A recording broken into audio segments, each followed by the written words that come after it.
we're supporting Ukraine, right? But we're not at war in Ukraine.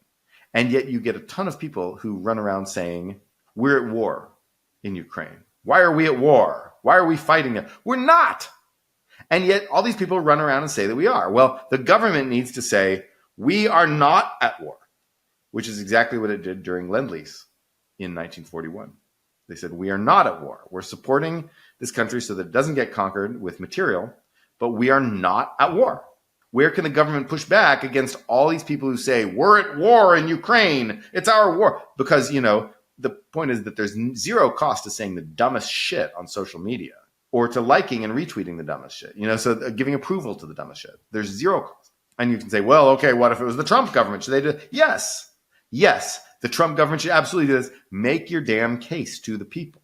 There's this idea that our government should simply stand back as this neutral party in the marketplace of ideas and just kind of be this neutral arbiter while everyone else fights it out. Free speech, yay. Which means you have the government of China versus a couple professors and grad students in their spare time. And the government of China is like, America is causing the war in Ukraine. And then, a couple little professors like, well, no, it's not. Here's some history lessons about why Russia invaded.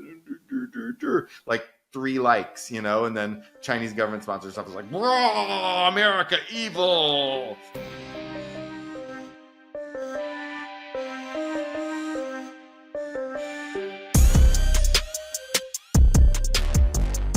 Welcome to Econ 102, where economist Noah Smith and I make sense of what's happening in the news, technology, business, and beyond through the lens of economics. Let's jump right in. Noah, great to see you as always. Welcome back from Singapore. Yes, I am back from Singapore and Ireland. Yeah. We talked a little bit about Ireland in the last episode. So why don't we start by getting into Singapore and some of your reflections, thoughts from a visit to the solar punk city, as your piece said. Why don't we unpack some stuff there? What's interesting is that each year I'm trying to see 2 new countries per year. That's my thing now because I'm so poorly traveled in life. So I'm trying to see at least 2 new countries per year. And then for the last 2 years, the first 2 years that I've done this, the countries actually had some sort of connections that I didn't anticipate. So, last year I went to Netherlands and Taiwan, and I found out that there's lots of people with scooters in both places, and people are really laid back and tolerant in both places. And both places have one giant semiconductor company that they rely on. And so that was kind of interesting. Also, Netherlands ruled over Taiwan for a little while back in the day. But then this year, I went to Ireland and Singapore, and I found out that they're both small countries with economies, small, extremely rich countries with economies driven very heavily by foreign direct investment, for which they do lots of high-skilled immigration to support that foreign direct investment. Interesting. I guess that didn't really tell you anything about Singapore, but it was an interesting fact that I did, uncover. An interesting parallel is that basically, why is Singapore so rich? Because they get a bunch of FDI, right? America uses Singapore as their gateway to Asia. American companies use Singapore as the gateway to Asia the same way they use Ireland as the gateway to Europe. Like if you're going to sell stuff to Asia, software, for example, or maybe biopharma stuff, Singapore is a great place to do that from. And Ireland, if you're going to sell to Europe, Ireland's a great place. Is it location? Is it sort of their openness to it? Or, what? Yeah, both. Yeah, location is a big part of it. Ireland is in the EU. It's got some connections to Europe. Singapore is in Asia. It's got a large. Anyway, they've got lots of connections to Asia, and so it's really just that. But yeah, Singapore, solar punk city. Cyberpunk is a genre of science fiction and sort of a sort of standard fantasy world that you can go to, right? who the cyberpunk characters are going to sort of be, what the whole milieu is going to be, kind of, right? It's like, like high fantasy, you're going to have swords and sorcery and dragons, wizards. In like space opera, you're going to have like spaceships and aliens and whatever.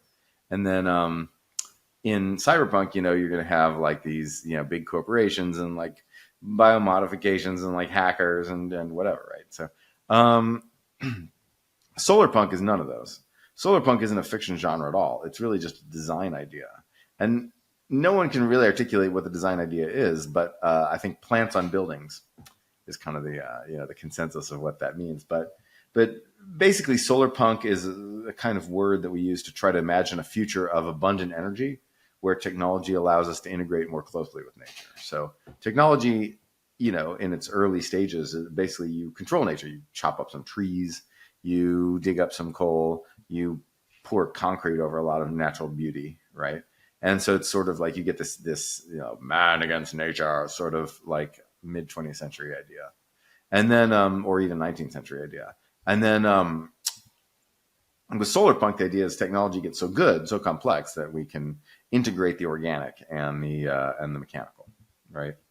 The greenery and the machinery, we can integrate them, and of course, plants on buildings is one way that manifests, because you have living tissue or whatever grafted right onto like inorganic stuff, and it works because there's some technology that's making it work. In Singapore, there's not actually a technology that's making it work. The technology is called gardeners and landscapers, lots and lots and lots and lots of landscapers. And so Singapore is insanely rich, and that's why it can pay a ton of landscapers to take care of these buildings with plants all over them. And you'll also notice that although the whole city is filled with plants, actually it's not just on buildings, the plants are everywhere. There's parks, there's trees, and just bushes and flowers and everything everywhere. Massive amounts of greenery in Singapore, which is all intentional. It didn't used to be like that. They planted all that stuff.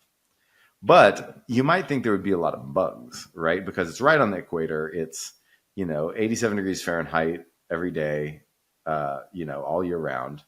It's you might expect there to be massive amounts of bugs. But there's not, because Singapore just burns and destroys every bug on the island, right? They just spray insane amounts of pesticide over everything and just, with great zeal, destroy everywhere bugs might hide, and just costs a lot of money. It looks like everything's abundant, and some things are abundant, but really Singapore is just really, really damn rich. So maybe that's the secret to solar punk, is that when we all get insanely rich in the future, we'll be able to live more in harmony with nature without getting mosquito bites all over us. What are the lessons that America or other countries can learn from Singapore? What I hear is that they're particularly good at integrating different sort of ethnic groups, or sort of managing or handling diversity. And then they also, I think there's a lot we can learn on healthcare, is what I hear, that they have a pretty good health, because they sort of combine private and public healthcare in a way that is like the best of both worlds, whereas we do it in a way that's the worst of both worlds. Are either of those things accurate, or what would your sort of assessment be on what we or the world can learn from Singapore? Well, in terms of the things you mentioned, racial integration, it's interesting because the most important policy that Singapore does is the housing policy. Almost everybody lives in a house that they bought from the government, or a house they bought from someone else who bought that house from the government. And so, however, Singapore manages who can live where. So they have, the buildings all have basically diversity quotas. And so you have a mix of the three races living in every building. The three official races of Singapore, or the three ethnicities, let's say. The three official ethnicities are like Chinese, Tamil, and Malay. So they basically got Chinese descended people, South Indian descended people, and then Malay people, which is actually, that's sort of a category that includes a whole bunch of people from around that region, Malaysians, Austronesians, and a number of different people. So they have, it's basically, forced integration of where you live. But as for whether or not that produces social integration, they have other things they do too. Like in schools, they'll make kids dress up in like traditional costumes of other races. It's like, forced cultural appropriation. But it's interesting because until fairly recently, this didn't actually integrate people. The races of of Singapore were poorly integrated in terms of, Chinese people would marry other Chinese people, Malay people would marry other Malay people, blah, blah, blah. There wasn't as much social mingling between the races, even though there was sort of forced residential integration and other things like that. Recently, we've started to see a ton more intermarriage in Singapore. So intermarriage has finally become a big thing. And so the boundary lines between these different communities has started to actually blur now. That's interesting. And how about the healthcare? Yeah, Singapore's healthcare is not, it's not too different really than other Asian countries, right? It's the government pays for a lot of stuff, and then you have to pay for some of the stuff. It's like if you look at any successful healthcare system in the world, that's what it's going to be like. The government pays for some stuff, and then you have to pay for the other stuff. And Singapore healthcare is very cheap. I do not know why it is cheap. I do not know. I assume that the national health insurer just drives prices down by negotiating prices down, so it's effective price controls. I do not know why. I don't actually know if that is what they do, but that's what they do in like Japan, Korea, just a lot of places. So it's not too uncommon. Singapore, I don't think it has a secret sauce in terms of healthcare that other countries don't have. It's like the United States just has secret crappy sauce, right? We just have especially terrible healthcare. Because our healthcare is based on driving up cost by pretending like nobody's paying for it, and then having someone out of sight pay a hell of a lot of money and just get overcharged. What are other things you think we can learn from Singapore? Well, I think the most important thing is the housing, absolutely. Because so what Singapore does is basically they what they effectively do is they have the government owns all the land. Then it builds houses, and then it sells you the houses. It sells you apartments, right? And the apartments, you don't own the land underneath the apartments. So it's like a condo, right? When you have a condo, you have voting rights in the condo association, but you don't own the land under your condo, right? And so then you own the condo structure itself, the right to live in that structure, but you don't own the land, the right to redevelop the land. And that's basically what Singapore does with these apartments called HDB apartments for the Housing Development Board. Essentially, now people, advocates of public housing are keen to point out that, in fact, Singaporeans do not own their homes in the HDBs. What they actually own is a 99-year lease on the homes. That is pointless and actually was a mistake by the government of Singapore because the 99-year lease doesn't do anything. I mean, if you could say, oh, well, if the 99-year lease, if you want to redevelop it, you can wait 99 years and then redevelop it. Well, that's way too long to have to wait 99 years to develop something. That's even worse than San Francisco. All right. Or even like 40 years. That's even worse than SF. So, but it's not so you could develop that land more easily because remember, the government already owns all the land. Maybe you have a lease here, but the government can redevelop that land any day it wants. And also because these leases are in giant buildings, if the leases aren't all up at the same time, so therefore, if the government wants to redevelop it, it's going to have to redevelop it, even though some people's leases aren't up. So, in other words, the 99-year lease thing does nothing, right? It should just be permanent ownership that you can resell, but where the government can redevelop the land if it wants to. That's what it should be. Instead, they have this 99-year lease thing where you sell your lease and then blah, blah, blah. The point is it hasn't been 99 years since Singapore's founding.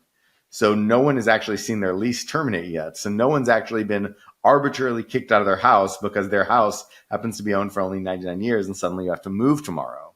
That's never happened yet, but it will because the government sort of made a mistake with this 99-year lease thing.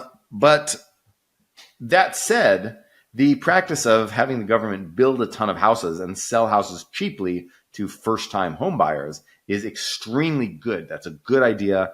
The government, one great thing about the government building housing supply is that it can do it counter-cyclically, right? Do you know what that means, counter-cyclically? I did teach you this at one point. Remind me, that was a long time ago. It means, yes, true. It means you can do it in a recession, right? So in a recession, home builders go bust and they stop building homes. But the government doesn't go bust. The government can just keep building homes. And so you can use that to provide jobs in a recession. And you can use it to build housing when no one else is building housing, so you can keep the rate of home building pretty steady. And so that's one great thing about government building housing. Another thing is, when the government owns the land and can make the rules about how the land is used, you don't really have NIMBY problems, right? Because the government's like, I'm going to build on this land. And NIMBY's like, no, I'll sue you. And the government's like, what? You can't sue me. I just made a rule that said you can't sue me. So guess what? Get lost. I'm building this apartment building. And then they do. And so that works. Get around the NIMBYs. And so you have government building, apartment buildings. So the government is YIMBY, right? And then So it's a really great system because people who buy their first home from the HDB, from the government, and they pay a very low price for it, they get to build their wealth, because when they resell it later, if they resell it, the price goes up from the subsidized price they bought it at. In other words, it's basically giving money to young people. It's allowing young people to save more money than they would by basically subsidizing their savings in their house vehicle, right? And the third thing that the system does is it allows the government to basically control price of housing by controlling supply and demand. So if a whole bunch of people flood into the city and housing gets real expensive, like it did in San Francisco, and it's pretty expensive in Singapore, but if it gets really expensive, Singapore can just build 1 million more houses. But if people are flooding out of the city and the rents are crashing, blah blah blah, or the house prices are crashing, I should say, Singapore can just stop building housing for a while, so the prices go back up. So it can control price by controlling supply. So that's another thing about this system is highly effective. It's not perfect. There's some problems with it besides just the stupid 99-year lease thing. But there's some problems with it. But honestly, it's a system that more countries should copy. That's a good overview on housing. What about their approach to crime? Obviously, they're very tough on crime and sort of minor infractions even. There's been with sort of El Salvador's policy, being extremely harsh on crime and seeing the results of that, which is a lot of the crime seems to have gone away. There are some people that think that is a proof point of that model. What are your thoughts on sort of the tough on crime approach or the Singapore approach, my characterization and the outcomes of such policy? I mean, the tough on crime approach works incredibly well if you're willing to commit to it, right? If you just say, okay, deal drugs, you die. Well, then you kill a lot of the people who are dumb enough to still do drugs. Like you scare other people into not doing drugs. And of course, a lot of crime is downstream from drug sales, right? You have drug dealers basically fighting each other over turf and whatever. So you don't have that. You've seen The Wire, right? It's like that. And so you don't have that at all. And so tough on crime will absolutely work if you're willing to commit to it. The problem is you're going to have to, El Salvador has just put like a large fraction of its population in giant prisons. Are you willing to do that? And then to have like massive police presence like what we're seeing in San Francisco right now for the APEC summit where they cleaned up APEC just for Xi Jinping. I want to ask you what you make of that. It's like that, but it's like that for a whole country. But like, are you willing to tolerate that? Like, or will you feel like you're living in a police state? Hey everybody, Erik here with a word from our sponsors. Have you ever wondered where your donation could have the most impact? In 2007, a group of donors had that exact question. But when they sought out information from charities to help them answer this question, they instead received cute pictures or unhelpful stories. Their experience led them to create GIVEWELL, an organization providing rigorous, transparent research about the best giving opportunities they've found. GIVEWELL has now spent over 15 years researching charitable organizations and only directs funding to a few of the highest impact opportunities they've found in global health and poverty alleviation. Over 100,000 donors have used GIVEWELL to donate more than $1 billion. Rigorous evidence suggests that these donations will save over 150,000 lives and improve the lives of millions more. GIVEWELL wants as many donors as possible to make informed decisions about high-impact giving. You can find all of their research and recommendations on their site for free. You can make tax-deductible donations to their recommended funds or charities, and GIVEWELL doesn't take a cut. If you've never donated through GIVEWELL before, you can have your donation matched up to $100 before the end of the year, or as long as matching funds last. To claim your match, go to givewell.org, pick podcast, and enter Econ 102 at checkout. Make sure they know that you heard about GiveWell from Econ 102 to get your donation matched. Again, that's givewell.org to donate or find out more. Let's talk about that for a second. So I think a lot of people are surprised by the level of cleanup that San Francisco has just done because we didn't know we had it in us. Like we didn't know it was possible. And now people are seeing that. They're saying, hey, why isn't this happening all the time? Because we make a choice for it not to happen. One reason is because the powers that be think that, downtown is for a bunch of techies at their stupid offices. Techies are annoying because they're the reason that rich people came to live in the city. They're the reason rents have gone up. So we're going to annoy them by not cleaning up crime and let the homeless at them. Let's say I like that. And that's kind of the thought process of that's making the opening. Top. By the way. them techies coming ruining our town. Buying up all the apartments and eating at their bougie little restaurants.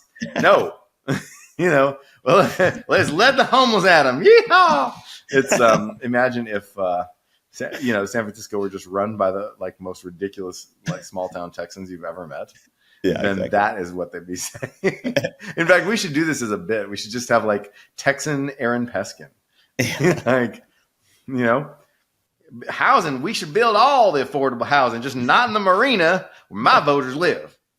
Yeah, exactly. Yeah, that's yeah. It's funny. It matches the accent to the substance. Because this is Texans will just come out and say that they'll do all the same shit, right? And they'll just say it outright. They'll be like, well, y'all don't want homeless living near y'all, right? Y'all want homeless living near the people y'all don't like.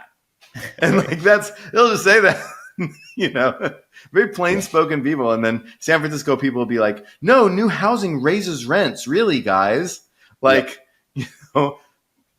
Property is not so important that you'd want to protect it with violent force because violence is worse than property crime. So you've got to let all the property crime happen. And then they come up with these just brain squeezing leftist sounding justifications to do basically right-wing stuff. Yeah.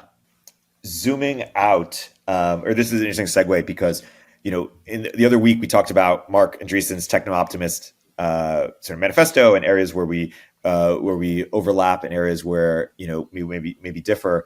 This week you wrote a couple of pieces on sort of the flip side of that, which is sort of potential dystopias and why it's worth calling those out. One you alluded to, or you reposted a piece you made a few years ago, which is how this concern that tech, while it could bring amazing things, it could also lead to more totalitarianism globally. And you also sketched out a few possible progressive dystopias. Why don't you get into some of that? Absolutely. So there's this book called The Rise and Fall of the Great Powers, which a lot of people read, and which China did a whole mini-series about. But it's this history book that said that the powerful countries were the ones who were able to take advantage of new technological revolutions. So, in obviously Britain, whatever, blah, blah, blah. In the 20th century, the most powerful countries were the ones that were able to manufacture. Russia wasn't able to manufacture consumer goods very efficiently, but they were able to manufacture a lot of tanks, right? And then America was able to manufacture a ton of stuff, and Japan, to a lesser degree, was able to do that. And those countries ended up becoming much more powerful, while countries that couldn't harness these manufacturing technologies as effectively, such as Britain and France, declined a bit from the power that they had before. And where countries that couldn't manufacture at all, just didn't. They were just very weak. And so there's this idea that that's what determines who is a powerful country. And so if you look at modern technology, we've had a number of new things, but two new things that we've had are social networks and AI, right? And so if you look at the effect of social networks on politics, you see that they cause great instability. So right now on Twitter, the dumbest imaginable shit gets tens of thousands of retweets, while sensible things debunking it get just a few dozen retweets. And it's been like that for as long as I can remember, but I think it's even worse now.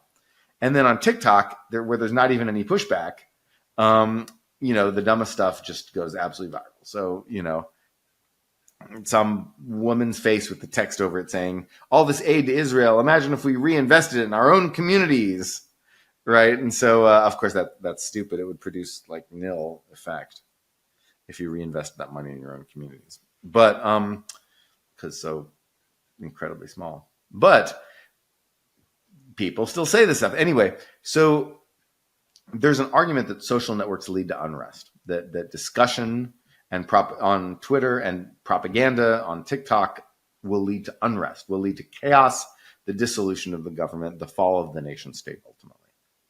But in China, where they control social media very actively, maybe it won't. Maybe that's the key to successful civilization.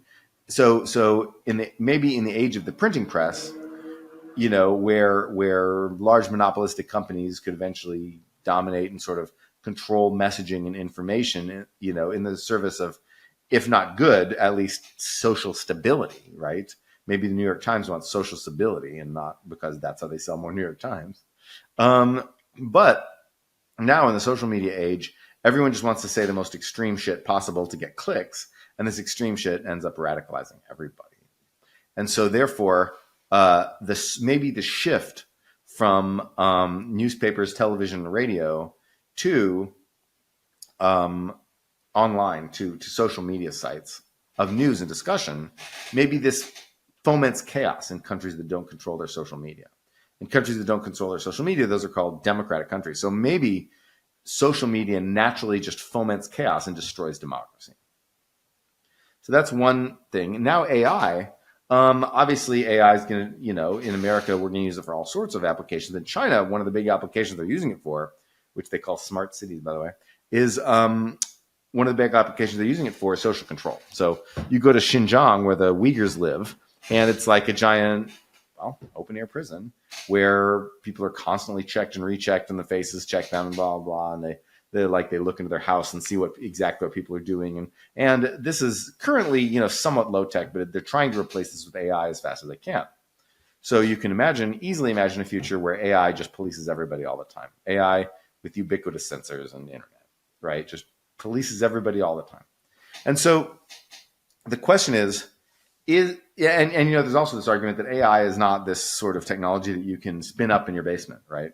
You need like tons of GPUs, server clusters, a lot of money. It's pretty capital intensive. And so there's this idea that AI will be a tool of totalitarian social control. So my post was actually not arguing that either of these is true, is obviously true. Instead, what I was arguing is that either one might be true and we can't rule it out yet. The combination of social media and AI may have thrust us into a world where, governments are just completely unable to prevent this sort of chaos. And so, or democratic governments are completely unable to prevent chaos. And then authoritarian governments get a boost in their attempt to create a social order. So it could be that together, social media sites and AI will lead to a dystopia, techno-dystopia. It's really interesting. Do you ever read The Sovereign Individual? No. Yeah. So old book, really eccentric, quirky book. And, Balaji loves it. Peter Thiel loves it. The sort of idea that, is kind of the intellectual inspiration for charter cities in a way, sort of that the world is going to become much more sort of market oriented, and that will extend at the level of even cities. But one of the things the theories that it posits is that sort of the author says that there's this logic of violence, and basically if technology is sort of, there's certain technologies that are more centralizing, that give more power to governments to control their people, and there are some technologies that are more decentralizing, that give more powers to the citizens to defend themselves against government. And there was this idea that maybe AI would be more centralizing and maybe crypto would be more decentralizing. It's actually maybe a bit more complicated with CBDCs and some of the capabilities that AI gives the average person. There's just kind of a nuanced conversation. It's unclear as to whether these technologies will become more centralizing or decentralizing. And in some ways, maybe it's both. Maybe it's a barbell where the incumbents get stronger and it's more centralized on one side, but also there's just more countries, or there's more long tail. That's what kind of happens with music or with. So consider what happens if you have the centralizing technologies be specialized to autocracies and the decentralizing technologies be specialized to democracies, right? So suppose that in democracies, you basically, by giving every single teenager and foreign teenager and whatever, the ability to dunk on top journalists. You force top journalists to have the opinions of the Twitter mob, right? And that's decentralizing, yes, but ultimately it is a recipe for anarchy and public dysfunction, public institutional and government dysfunction. And then suppose the autocracies don't have that because they just don't allow the technology, right? Like, oh, decentralized? Well, fuck that. I'm not going to do that. I'm going to maintain centralization.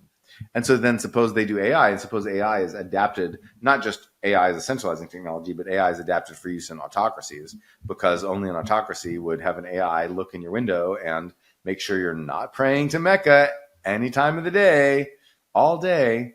And so perhaps in addition to centralizing and decentralizing, we can think about whether technologies are more easily used by the normal people or the unscrupulous bad people who just want to control someone else. Yeah. Hey, everybody. Erik here with a word from our sponsors. This episode is brought to you by DAFFY. DAFFY is the most modern and accessible donor-advised fund, and they have a mission I think we can all get behind, helping people be more generous more often. DAFFY stands for the Donor Advised Fund for you. With DAFFY, it's so much easier to put money aside for charity. You can make your tax-deductible contributions all at once, or you can set aside a little each week or month. And you don't just have to donate cash. You can easily contribute stocks, ETFs, or crypto. Then you can give to more than 1.5 million charities, schools, and faith-based organizations in a matter of seconds. My favorite part about DAFFY is that it lets you be more strategic with your giving and tax planning by having a single source of charitable deductions. Plus, you never have to track receipts from your donations again. DAFFY does it all for you. It's free to get started, and they're giving Econ 102 listeners a free $25 to give to the charity of your choice. Go to daffy.org/econ102.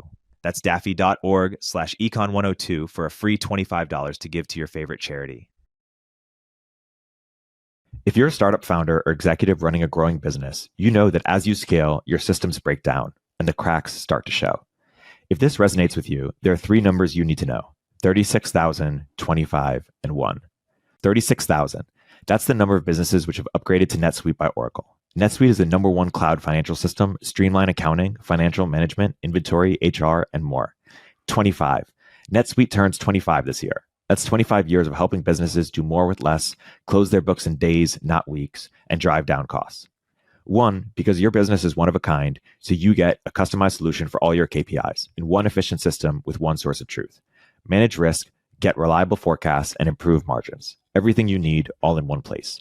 Right now, download NetSuite's popular KPI checklist, designed to give you consistently excellent performance, absolutely free, at netsuite.com/102. netsuite.com/102 to get your own KPI checklist. netsuite.com/102. I saw Balaji in Singapore. Oh, wow. Balaji lives in Singapore. Yeah, I saw him there. Oh, it's great. We still have to get Balaji here at some point. It's amazing. We do, if we can. Yeah. Let's also segue to your other piece where you imagine a few different progressive dystopias, so we can talk about how to potentially prevent them or some of the downsides with them. So this goes to my other podcast, Hexapodia, in which Brad DeLong and I were discussing, some pushback against leftists, and some of the pushback, or leftists and just progressives that maybe you think went too far, and the pushback, came from people like Brianna Wu, Matt Iglesias, Ezra Klein, people like that. One thing that Brad and I argued about, Brad was talking about progressives being, sort of utopians who either use tactics that backfire or tactics that, or choose to bite off more than they can chew and go all the way to utopia when the normies are only ready to go halfway or a third of the way or something like that. So you have pragmatism. So it's utopianism versus pragmatism. Do I believe in using pragmatic methods, or do I believe in, only just being totally pure? And this is a common theme you see discussed on the left, right? You see purity politics versus do we want to get elected by peeling off the moderates, or do we want to purify everybody, to have the ideologically pure candidates so our base turns out, right? You see this all the time. But I said no. I said, yeah, okay, there is some of that going on, okay? But in addition, we have reached the point where we have multiple groups of progressives who actually want things that most people would consider dystopian, where it's not just a question of you're overzealous in your, in your pursuit of something good, right? You're actually pursuing something bad now. And so I enumerated a few of these, and not all of these, in fact, but a few of these. For example, degrowth, right? It's this idea that we'll save the environment by halting economic growth in rich countries. Well, no, we won't, right? That will not work for many reasons. But then, B, it would require the impoverishment of just tons of people. And of course, to actually make a big dent in climate change, you need to do degrowth in poor countries too, because they produce the majority of the emissions. You need to do that too. And then that would just really, do you really think you're going to be able to have some Swedish degrowth professor walking to India and saying, well, actually you need to stop economic growth. I can't do a Swedish accent, but are you going to have some North European, Greta Thunberg or somebody just go to, walk into India and say, guys, you can't get non-poor. You've got to stay poor so the planet can live. No, they'll just be immediately, thrown in a tar pit. Go to India and say that. So that's why, degrowth just isn't going to fly, right? The only way to decarbonize the globe is to create alternative technologies, green technologies that are so cheap that everyone just adopts them out of pure economic self-interest, and we save the planet anyway. Does that make sense? Yeah, that makes sense. And so degrowth is a progressive utopia. Oh yeah. Another progressive dystopia is this idea of settler decolonization. So as I understood it, and as we all understood it, decolonization meant countries like India throwing off the yokes of their imperial oppressors. Yay, countries are free. But then there's some countries like America, whatever, or Australia that were settled during the age of European colonialism, where a bunch of Europeans just moved there, had kids, drove out the locals, claimed whatever land, and then just, made their own country there. That's how this worked. And so the idea is you're a settler colonialist. So the idea of settler decolonization here is that this gets passed on, right? The idea is if you're descended from, Irish people or Italian people who came here, to land that was not quote unquote theirs, then the people who quote unquote own the land collectively as a race have the right to drive you off. And this is an idea that you see is incredibly common in progressive circles now. And yet, what is this actually? This is actually just ethnic cleansing, right? This is saying that these people own this land because they were here first. They get to ethnically cleanse you and kick you off. And even if neither of you actually stole the land or had it stolen from them, we are the same people by virtue of race, by virtue of blood and nose shape, right? The idea that if you're a Native American living in, Oklahoma today, then you are racially connected to the people whose land was stolen. And this gives you the right to take it back because you are racially similar. I don't like this idea. I think that's a dystopian idea because it encourages races of people to fight over land and establish competing territorial claims. And what it does is it abolishes the idea that countries should be fixed in place, right? It abolishes this idea that we have these borders and we're going to try to keep these borders, even if they're not fair. We're going to keep these borders so nobody has to move en masse and be evicted as refugees en masse, right?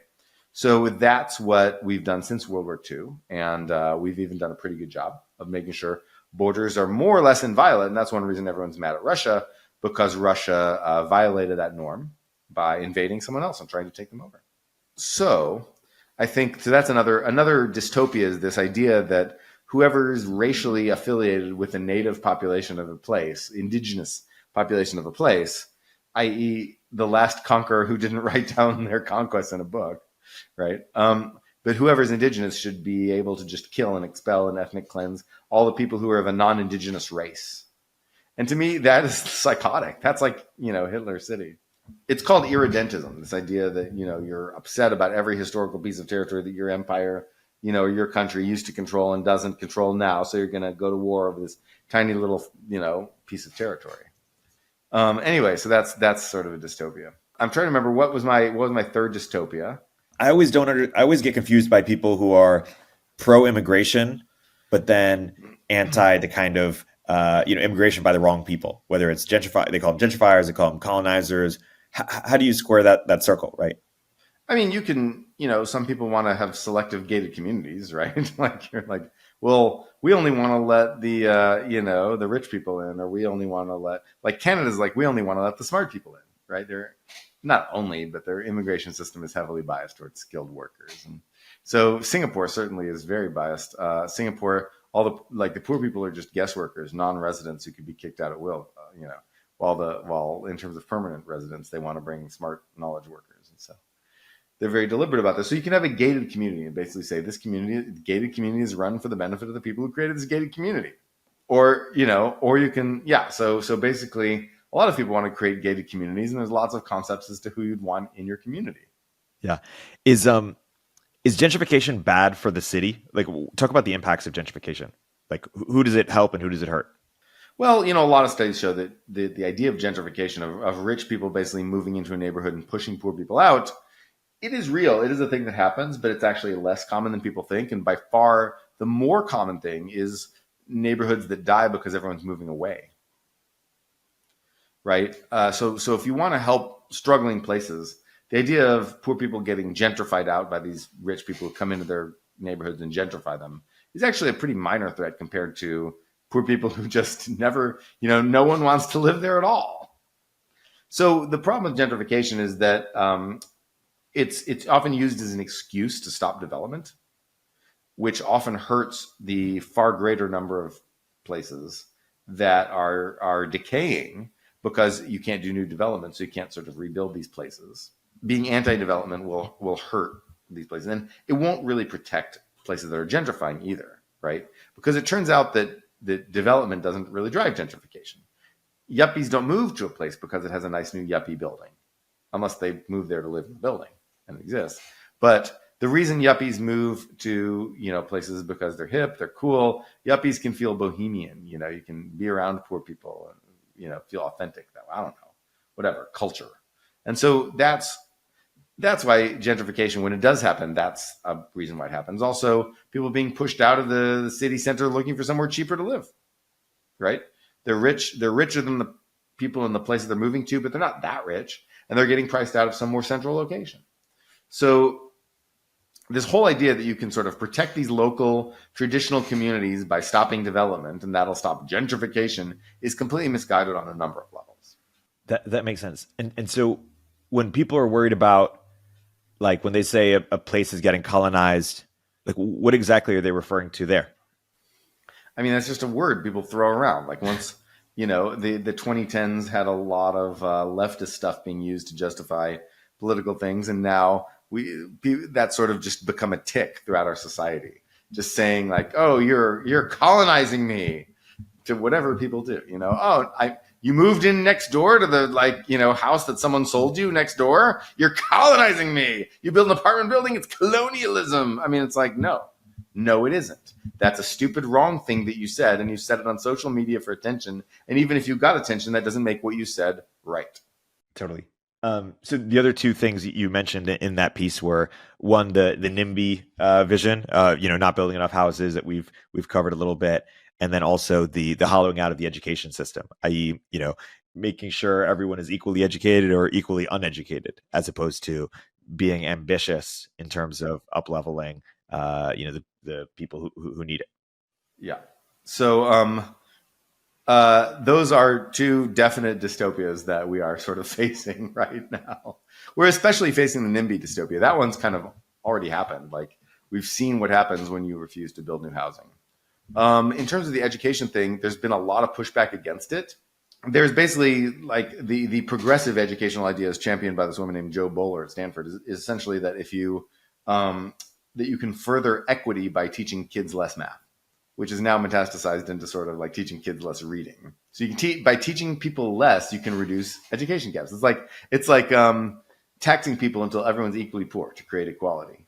Right? It's like preventing everyone from learning math until everyone's equally ignorant of math. And then we've closed achievement gaps. Yay! But it turns out that doesn't work. And why doesn't it work? It doesn't work because the students who would have done well in math class are just the students with parents who prepared them. And those people still have the parents. And the parents can still hire them tutors and or stay home teaching them math at home. They still have all those resources. And the only thing that had the poor kids even slightly keep up with those kids was public school, right?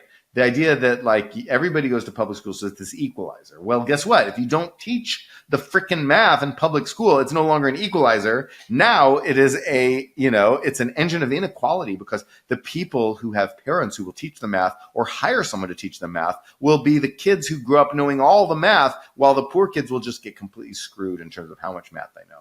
So you're actually hurting equity in the name of helping equity, because you're essentially underlying this idea of closing achievement gaps, blah, blah. I think what's really happening is a lot of teachers have just decided that poor kids or whoever they don't like, black kids, whoever they think they're uneducable. They think, oh, these people, they can never be taught anything. Their brains don't work. So we're not going to educate them. So the only thing we can do to close achievement gaps is to take the kids who are killing it in math and just stop them from killing it. So then we'll have more equity. But we won't, because the kids still have parents at home. Yeah, it is interesting. When did we move from equality to equity? Because it feels like those are often in tension. Well, we used to call those equality of opportunity and equality of outcome. And I guess people just, had to write something shorter for Twitter. So they renamed equality of opportunity equality, and they renamed equality of outcome equity. Yeah. And so we've been arguing about those for a very, very long time. But we just invented the new words recently. Yeah. You close the piece by just talking about how, progressives should be more discerning when just agreeing with everyone who's a progressive, and they should be pushed back against these ideas that some people promulgate. And that's a bit of a segue to and maybe we'll close with this, your other piece, which is liberalism is losing the information war because it's refusing to fight. Can you talk about what you were trying to do in this piece? Right. So if you look back to World War II, you see that the Roosevelt administration was producing tons of what we would now call propaganda. They had all these educational films and whatever, educational films saying, we believe in freedom of speech. The Nazis do not believe in freedom of speech. That is why America must prevail. It's shit like that, right? And so often it was more or less true. Sometimes it wasn't true. Like they're like, the imperial Japanese all believe the emperor is a living god and will do whatever he say. And then like, no, I mean, the Japanese conquest was very, very bottom up, right? Regular Japanese people wanted to go conquer China. And so they weren't just like these mindless robotic slaves of the emperor, like they were depicted in the films there. So sometimes they got stuff wrong. But the point was they made this even though they said some bullshit and they got some stuff wrong, everybody does, even you and I do once in a while. They made the case very forcefully for what America believes in, why we're fighting these guys, what matters to fight for, and what the consequences could be if we don't fight. So, there was this scene where they showed, if the Nazis take Europe and the Japanese take Asia, then eventually they come and the arrows of a thing, come and destroy America. And then like Iowa's the last. And it's like, maybe that would have happened, maybe not. Right? It's kind of unrealistic. More likely they would have gotten nukes and nuked us or something, right? Or the point is that they said, here are the consequences if we don't fight. Here's what we're fighting for. We're fighting for pluralism. We're fighting for, freedom and blah, blah, racial equality, or where everybody in America, regardless of race, can enjoy their rights and freedoms and blah, blah, blah. And so, unlike the Axis countries. So we made the case. The government made the case. They hired famous film directors and produced these things that you could then go watch. And at the same time, they used censorship. If Hollywood tried to make movies that said, that America was bad, they just wouldn't approve your script. And so they censored stuff as well. Now, I don't agree that was necessarily the right decision, right? More dissent should have been allowed. Censorship, that was violating the First Amendment when they did that. But I do think that the production of this propaganda, you can call it propaganda if you want, But really, it's just explaining the government's position, to the people. And I feel like that's a good thing. The government should explain its position to the people, even if that involves hiring some movie director to do something or hiring some TikTokers. I don't know what you do in the modern day exactly to do some analog of this, but I think you should. The Biden administration, Biden will get up there and make a speech that only a few people hear, and they'll issue some White House statements, blah, blah, blah. But primarily, they just stand back and just let the pro-Biden people work on their own. No, I think we need more active measures. We need the government. We're supporting Ukraine, right? But we're not at war in Ukraine. We are not. And yet you get a ton of people who run around saying, we're at war in Ukraine. Why are we at war? Why are we fighting it? We're not. And yet all these people run around and say that we are. Well, the government needs to say, we are not at war, which is exactly what it did during Lend-Lease in 1941. They said, we are not at war. We're supporting this country so that it doesn't get conquered with material, but we are not at war. Where can Biden say this? Where can the government stress this? Where can the government push back against all these people who say, we're at war in Ukraine, it's our war? Because, the point is that there's zero cost to saying the dumbest shit on social media or to liking and retweeting the dumbest shit, so giving approval to the dumbest shit. There's zero cost of bullshit. The government needs to push back against this. And you can say, well, okay, what if it was the Trump government? Should they do it? Yes, the Trump government should absolutely do this. Make your damn case to the people, right? Make your case. In terms of censorship, I don't favor censorship, and it's against the First Amendment, and it was bad that we did it for a long time. But there's always a but, right? But we're dealing with a situation where TikTok is controlled by the Communist Party of China through the Communist Party's control, of TikTok's parent company, ByteDance. And the CCP can basically call up ByteDance and tell them to do anything they want. ByteDance changes the algorithm of TikTok, and suddenly TikTok is showing you, 10 anti-Ukraine videos to every one pro-Ukraine video, or 10, anti-Taiwan videos to every one pro-Taiwan video. And if China ever invades Taiwan, you can absolutely bet that TikTok is going to be showing you 10 anti-Taiwan videos for every one pro-Taiwan video. It will happen. And I say our government needs to stop that.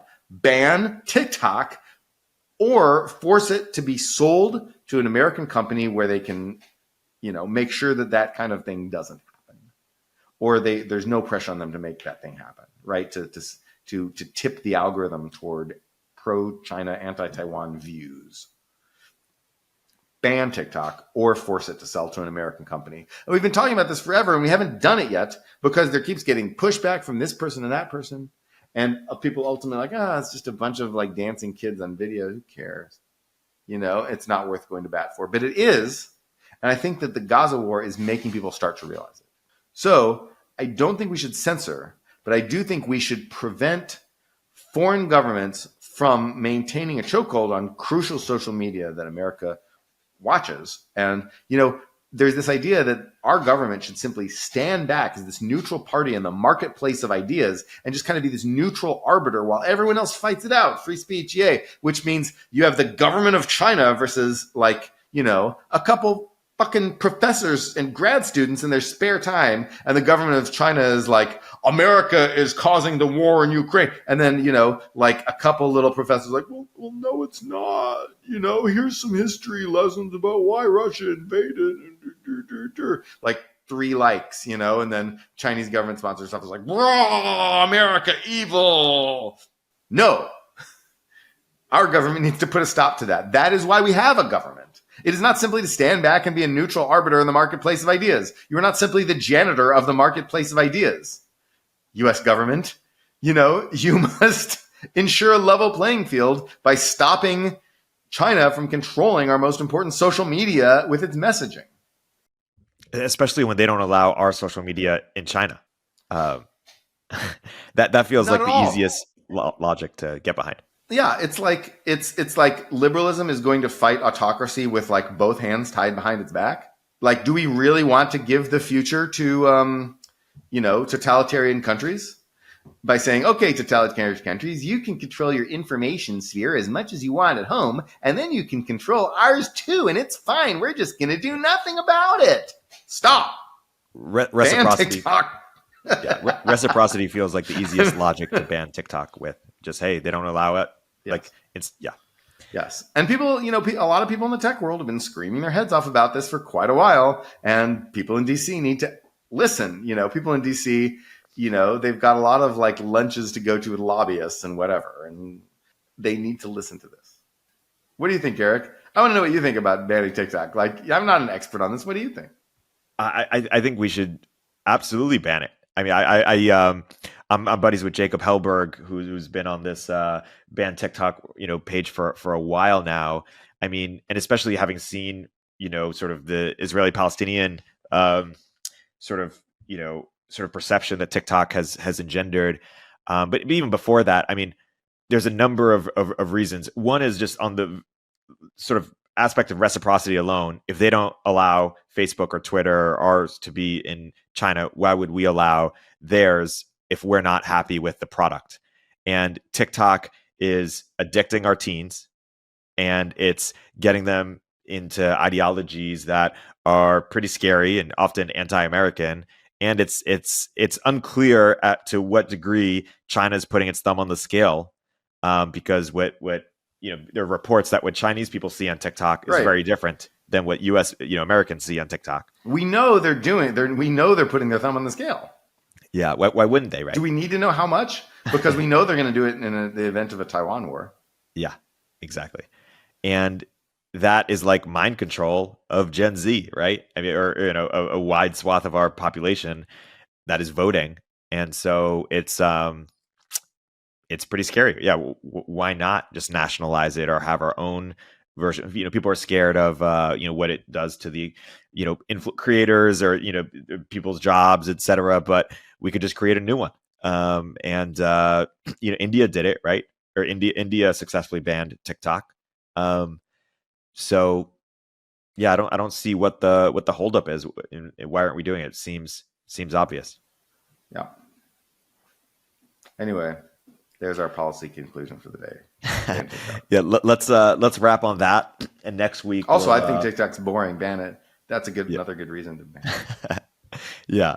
Let's next week we'll maybe get into the China. You wrote a good piece on China, and we'll have the results from Xi's coming into San Francisco, and whatever your pieces are for next week. But you're one of the people who pronounces it G. Am I wrong? You're one of those people. You pronounce it G. Yeah. How do I pronounce it? Yeah, no, it's like it's more like it's either normally we just say she, like she, like he, she, right? Yeah. But then you can it's actually it's almost closer to C. It's like she, C. It's like halfway between C and she. Wow. Well, but there's no je. Yeah. I know we talk about how incompetent anyway, he is. I was wondering because I hear a lot of people. We do. Yes.